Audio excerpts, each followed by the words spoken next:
Hello বন্ধুরা, আজকের ভিডিওতে আমি আপনাদেরকে কিছুটা এই ধরনের ব্যাকগ্রাউন্ড চেঞ্জ ফটো এডিটিং শিখাতে চলেছি। তো আপনারা ফটোটি দেখতে পাচ্ছেন, ফটোটা এডিট করার পর ফটোটি কত সুন্দর লাগছে। এই ফটোটি খুব সহজে স্ন্যাপসিড অ্যাপের মাধ্যমে এডিট করছি। যদি আপনারা এই ধরনের ফটো এডিটিং শিখতে চান তাহলে ভিডিওটি শুরু থেকে লাস্ট পর্যন্ত দেখবেন। আর যদি আপনারা আমার চ্যানেল নতুন দর্শক হয়ে থাকেন, চ্যানেলটি সাবস্ক্রাইব করে পাশে থাকা বেল আইকনটি প্রেস করে দেবেন এই ধরনের এডিটিং সম্বন্ধে ভিডিও দেখার জন্য। তো চলুন আজকে ভিডিওটি শুরু করা যাক। সো বন্ধুরা, সবার প্রথমে আপনার যে ফটোর ব্যাকগ্রাউন্ডটি আছে ওটাকে আমাদের কি করতে হবে, রিমুভ করতে হবে। তো আজকে আমি আপনাদেরকে এক ক্লিকে ব্যাকগ্রাউন্ডটি রিমুভ করে দেখাবো। তোর জন্য আপনাদের কি করতে হবে, ফটোরুম এই অ্যাপটি ডাউনলোড করতে হবে। প্লে স্টোরে আপনারা দেখতে পাবেন, ওখান থেকে ডাউনলোড করে নেবেন। তারপর আমাদের কি করতে হবে, নিচে স্টার্ট ফ্রম ফটো এইখানে আমাদের কি করতে হবে, একটা ক্লিক করে দিতে হবে। তারপর বন্ধুরা, আপনার যে ফটোটি ওই ফটোটি আপনাদের কী করতে হবে, সিলেক্ট করে নিতে হবে। সিলেক্ট করার পর কিছুটা এইভাবে স্ক্যান হবে। স্ক্যান হওয়ার পর আপনার যে ফটোটি ফুল এইচডি ব্যাকগ্রাউন্ড রিমুভ হয়ে যাবে। ওর জন্য আপনাদের এখানে একটা অপশন দিতে হবে, ট্রান্সপারেন্ট বলে। তো আমাদের কী করতে হবে, এখানে আমাদের কী করতে হবে, একটা ক্লিক করে দিতে হবে। বন্ধুরা, আপনারা দেখতে পাচ্ছেন ফটোর যে ব্যাকগ্রাউন্ডটি আছে ফুল এইচডি রিমুভ হয়ে গেছে। এবার আমাদের কী করতে হবে, যে ব্যাকগ্রাউন্ডটি আছে সি ব্যাকগ্রাউন্ড ওটা অ্যাড করতে হবে। আপনারা এখান থেকেও করতে পারেন, আবার স্ন্যাপসিড অ্যাপের মধ্যেও করতে পারেন। তো স্ন্যাপসিডের থেকে এই ফটোরুম অ্যাপে খুব সহজে হয়ে যায়, মাত্র এক ক্লিকে। তো ওই জন্য আমরা কী করবো, এখানে একটা অপশন দেখতে পারবেন বন্ধুরা, লেয়ারের। তো আমাদের কী করতে হবে, এই লেয়ার অপশন আমাদের একটা ক্লিক করতে হবে। তারপর এখানে দুটো অপশন সব, একটা পার্সন একটা ব্যাকগ্রাউন্ড। তো আমরা কী করবো, এই ব্যাকগ্রাউন্ড অপশনে একটা ক্লিক করে দেবো বন্ধুরা।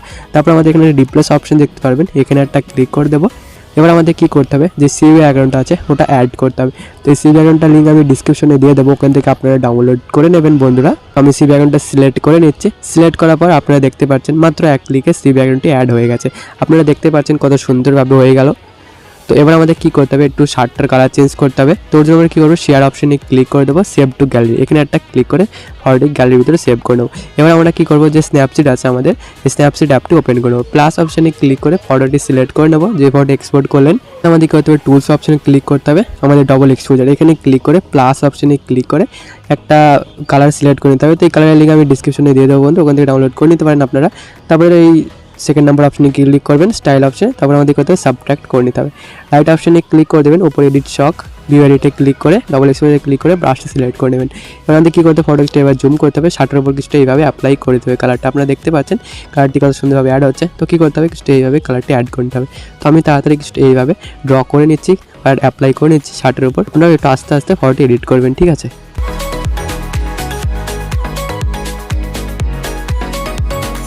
বন্ধুরা, আমি শার্টের কালার চেঞ্জ করে নিয়েছি। তো তারপর কী করতে হবে, রাইট অপশনে ক্লিক করে ব্যাগে চলে আসতে হবে। তো আমি আপনাদেরকে দেখানোর জন্য তাড়াতাড়ি করলাম, আপনারা একটু স্লোলি ফটো এডিট করবেন। আমাদের কী করতে হবে, একটু ফেসটা একটু ফর্সা করতে হবে। তো জন্য কী করতে হবে, টুলস অপশনে ক্লিক করে দিতে হবে, টোন ইমেজে চলে আসতে হবে এবং কী করতে হবে, এটার ব্রাইটনেস একটু বাড়িয়ে দিতে হবে 18 আশেপাশে। কন্ট্রাস্টটাকে মাইনাস করে দেবে, এটা মাইনাসকে -30। আর স্যাচুরেশন যেটা আছে এটা মাইনাস করে -28। তারপর আমাদের কী করতে হবে, এটা যে হাইলাইট আছে এটা ইনক্রিজ করে দেবো 22 আশেপাশে। রাইট অপশনে ক্লিক করে দেবো, ওপরে এডিট স্টকে ক্লিক করে ভিডিওতে চলে আসবো, টোন ইমেজে ক্লিক করে ব্রাশটা সিলেক্ট করে নেবো। এবার ফটোটি কিছুটা এবার জুম করবো এবং স্ক্রিনের উপর কিছুটা এইভাবে ড্র করবো এবং স্ক্রিনটিকে ফর্সা করে নেবো। আমরা দেখতে পাচ্ছি স্ক্রিনটি কত সুন্দরভাবে ফর্সা হচ্ছে। এবার আমাদের কী করতে হবে, স্ক্রিনটি ফর্সা করে নিতে হবে বন্ধুরা। তো আমি এভাবে তাড়াতাড়ি স্ক্রিনটি ফর্সা করে নিচ্ছি। স্ক্রিনটি ফর্সা হয়ে গেছে। আমাদের কী করতে হবে, নিচে রাইট অপশনে একটা ক্লিক করতে হবে, তারপর আমাদের ব্যাকে চলে আসতে হবে। এবার আমাদের কী করতে হবে, লিপটা দেখতে পাচ্ছেন এটা রেড করতে হবে হালকায়। টুলসে ক্লিক করে ব্রাশে চলে আসবেন, স্যাচুরেশনে ক্লিক করে দেবেন, এটা 10 রেখে দেবেন এবং কী করতে হবে, এটা যে লিপ আছে এটা এইভাবে অ্যাপ্লাই করে ড্র করবেন এবং দেখবেন যে লিপটি রেড হয়ে যাচ্ছে, ঠিক আছে। তো তারপর কী করতে হবে, নিচে রাইট অপশনে ক্লিক করে দেবেন, টুলসে ক্লিক করে দেবেন বন্ধুরা, ডিটেলসে চলে আসবেন এবং ডিটেলস এটার স্ট্রাকচার আছে না এটা বাড়িয়ে দেবেন, এটা বাড়িয়ে 59 এর আশেপাশে রেখে দেবেন। শার্পনিংটা বাড়িয়ে দেবেন, এটা বাড়িয়ে 30 আশেপাশে রেখে দেবেন। তারপর রাইট অপশনটা ক্লিক করে দেবেন। আপনার ফটোটি রেডি হয়ে গেছে, আমরা দেখতে পাচ্ছি ফটো কত সুন্দর লাগছে বিফোর অ্যান্ড আফটার।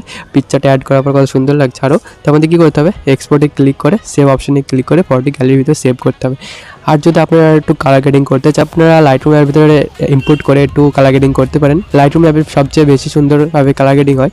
তো বন্ধুরা, আজকে ভিডিওতে এতটুকুই। যদি ভিডিওটি ভালো লাগে থাকে একটা লাইক অবশ্যই করে দেবেন এবং চ্যানেল নতুন দর্শক হয়ে থাকেন চ্যানেলটি সাবস্ক্রাইব করে পাশে থাকা বেল আইকনটি প্রেস করে দেবেন এবং অবশ্যই কমেন্টে বলবেন ভিডিওটি কেমন লাগলো। তো দেখা হচ্ছে পরের ভিডিওতে।